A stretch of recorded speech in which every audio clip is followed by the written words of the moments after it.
Hello, and welcome back to the Faye Banner Review, where we talk about IS continually pulling stunts on the game, but unlike all the other ones they've done in the past, this one is actually pretty good. Today, we have a brand new legendary banner featuring none other than the Black Knight, which... wow, what a choice. Here I go. And as per tradition, I will be using this coveted small line graph that may or may not be small at the end of the day to rank the brand new legendary banner. Today's ranking will be based on aura and hype moments, and if you want aura and hype moments in your life, then make sure to subscribe to the channel. Thanks. I will become your shield. The next legendary on our list is none other than the Black Knight himself, which is actually such an insane choice. I honestly thought they've given up on legendary choices considering the last few we had. I think they still did, but now this opens up the door for legendary villains like Arvis and Zephiel and so on and so forth, which is something I've been wanting them to do for years, and it honestly has me excited for future legendaries now. Better late than never, although that's if you ignore Robin and Atri, since they were technically also legendary villains, I guess. Also, Edelgard. Guys, am I funny or what? Oh, brother, this guy is so funny. Thank you, thank you, thank you, thank you, thank you, thank you, thank you. So anyway, legendary Black Knight. He's a melee armor that comes with Final Sword, which is a slaying weapon with a bunch of flat damage reduction, including when a foe's special goes off. It nullifies deep wounds during combat, nullifies all pierceable damage reduction during combat, grants a bunch of attack swings by increasing his attack during combat and reducing the foe's attack by 20% of his defense stat plus 6, and grants attack and defense bonuses, as well as 2 new statuses in Imbue and Reflex. Imbue reduces the deep wounds effect by 50% and restores 40% of a unit's maximum HP after the start of any combat. Meanwhile, Reflex gives that 7 first hit true damage reduction and damage reflection during combat. Where do I begin with this? Maybe with the stuff that doesn't make me want to say my prayers. The weapon itself, ignoring the bonuses, is pretty straightforward and good. It has all the stuff that every unit comes with these days, aka flat damage reduction and slaying, but it also daunts attack, which is pretty nice on top of the flat damage reduction he gets. And yeah, that's the extent of the weapon, I guess, besides nullifying pierceable damage reduction, as if it was doing something in 2025. Also nullifying the deep wound status, as if it was doing anything in 2025. At least it's so his brand new statuses work without any issue, which gets me to the next thing. The statuses. Imbue being sort of like another Divine Nectar is pretty cool for more ways to provide healing that isn't just Hathrin and Hathrin. The only thing that's weird is that the status reduces the deep wounds effect, but his weapon already nullifies it. It's pretty redundant, but I guess that's better than having another effect to make him even more ridiculous than he already is, but that's spoilers, forget I said that. Also, there's Reflex, and why would they make this? Damage reflection is really strong. Like, really strong. Now everyone can access it, which is definitely the decision ever made. It helps a lot of units that were struggling before this point, but in a similar vein to Brad Catria back in her prime. It's going to make the better nukes even, nukier. Even Emblem Lyn can get damage reflection. She has Desperation, which counteracts it, but, Emblem Lyn can get damage reflection. At least if nothing else, it means that there's less of a chance for tanks to outperform nukes now. Unless you're legendary Black Knight. I wonder if Reflex and Johanna stack, because it doesn't seem like there's a clause stating otherwise. That could also be really fun for any unit that has it built into their PRFs like Nyx or legendary Fa or Hands, which means units that were already dying now die even harder. Maybe Base Shirena is actually a meta unit now. It's also really good on miracle nukes like the new Seliph, Ninja Lucina, and Brave Bernadetta, especially the latter two, since both of them really struggle to deal damage. Not even just them, you could probably put on some bulky cav nuke like legendary Xander, and a lot of them could just make up for their damage output shortcomings. This is definitely a huge boon to any sort of nuke, which is great because the last buff they got was over a week ago.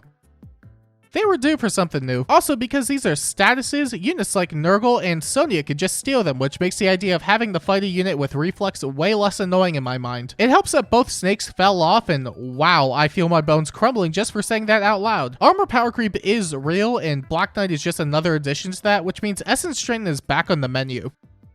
At least until they release a new snake on next month's summer banner. Black Knight also comes with a brand new PRF skill, and you'll never guess what slot it's in. That's right, you'll never guess because I'm talking to myself in an audio recording program. Legendary Black Knight comes with Pitch Dark Luna, which is a 3 cooldown special that boosts his damage output by 80% of the foe's speed or defense stat, depending on which stat is higher, has built-in null counter disrupt, upwards of 50% special damage reduction, and hardy bearing if he meets a defense check against a foe. Man, that sure is a bunch of effects, but the special length is shorter than the weapon, so it's probably not that good. With the amount of Null C Disrupt they've been printing as of late, I wouldn't be surprised if we got it as a seal or something else really soon. They really like giving this effect up, but I can't imagine who or what with some sort of counter prevention effect would make IS want to print it more. Unrelated image, it's Windsweep Yunaka because his is absurd with Sakura. The hardy bearing is especially on the nose too, but I also kind of like the idea of IS using the defense stat like this. The defense stat wasn't really a stat that was experimented with outside of Frozen, so more stuff like that in the future could be really cool. It could even lead to other types of nuking options that aren't just the standard attack speed variants like the ones with some actual bulk. All 4 of them, I guess. Go get them, Boa. You got this. Also, I don't know if you noticed this or not, but the special DR that Black Knight has is permanent and on every single hit. It's not a once per turn thing or a first hit or foe's next attack clause. It's just permanently up. So 50% unpierceable damage reduction alongside the attack dance and upwards of 32 true damage reduction in his weapon, with reflex granting even more true damage reduction on top of whatever inheritable skills he can run. He sure is living a lot of stuff, and you may be wondering, how do you kill this guy? See, that's the neat part.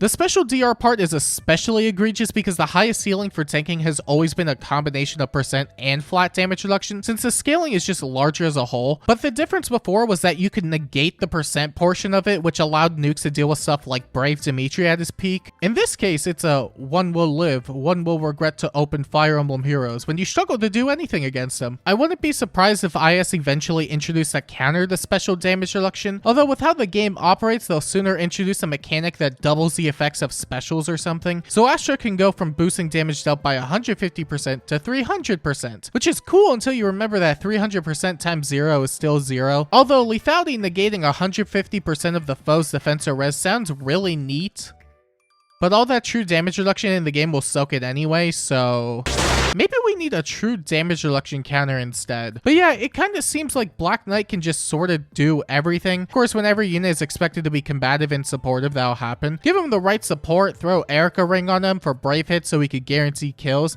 and so long as his stat line isn't awful, he should be nearly unstoppable. He could be a savior, a support unit, a nuke, an entire carry by himself potentially. He just does everything and stupidly well at that.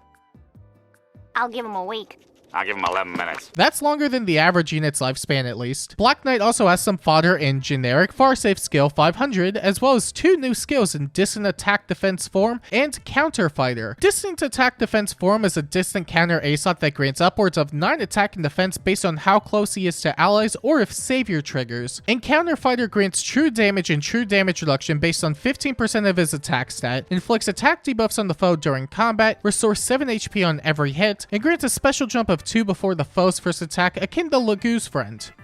Those skills aren't too shabby, honestly. Attack Defense form is a bit strict on the stat swings if it isn't used on an armor, since it requires 3 allies within 3 spaces for the maximum stat swings, but you probably aren't using it on any sort of infantry, at least given their options.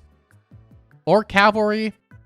Or flyers. Does anybody really want this? It's not bad, it just kind of exists, which, you know, that's fine. Counterfighter is pretty sick though, since it allows armors to instantly get the special DR from whatever special they're running. It's a bit less true damage and true damage reduction, but the trade-off is probably fine enough just for the insta charges alone. And overall, they're cool additions.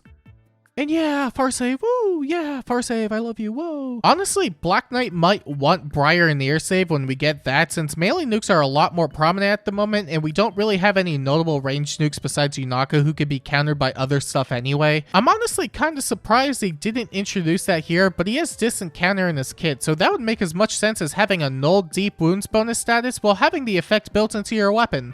Oh wait, I'm not gonna lie though, the amount of new stuff that Black Knight is introducing by himself is a lot in all honesty. They're not hard to digest if you have some level of reading comprehension, which, you know, good thing I have that. But 2 new inheritables and 2 new statuses is a precedent I don't really care for. Although for what it's worth, one of the statuses is just another take on Breath of Life and Divine Nectar, so that's not too bad. The other status makes me want to blow my brains out. Here we go. And now that we've gone over the brand new legendary unit, I think it's time we rank the banner on the small line graph that may or may not be small at the end of the day. And would you look at that? The brand new legendary banner has earned a 7 out of 10 on the small line graph. That may seem like a low score considering the criteria set for the banner, and you'd be right. And you may be wondering to yourself, what's that thing crawling on your wall? And haha, the answer, maybe. As good as legendary Black Knight is, it's not like we don't get really strong units all the time. It would depend on who he reruns with next time, but for the time being, the banner itself, yeah, you know, I don't know. I don't know about that. I don't know. It's kind of all over the place. Red is definitely the standout, of course, since Black Knight is sharing with Emblem Erica, which is great. And Neithauger, who's not really the greatest savior these days, but she is an Astra Core mythic, so that's decent enough. But really, that's like the best of the best. Colorless is probably the only other notable thing to an extent with Leyrother, Yunaka, and Eichbanir. Leyrother's still great support. Yunaka is still the best ranged nuke we have in the game. And Eichbanir is hot. Otherwise, the rest of the banner is pretty bad, save for Freyr, who's still good in Aether Raids and Sly Fodder, I guess.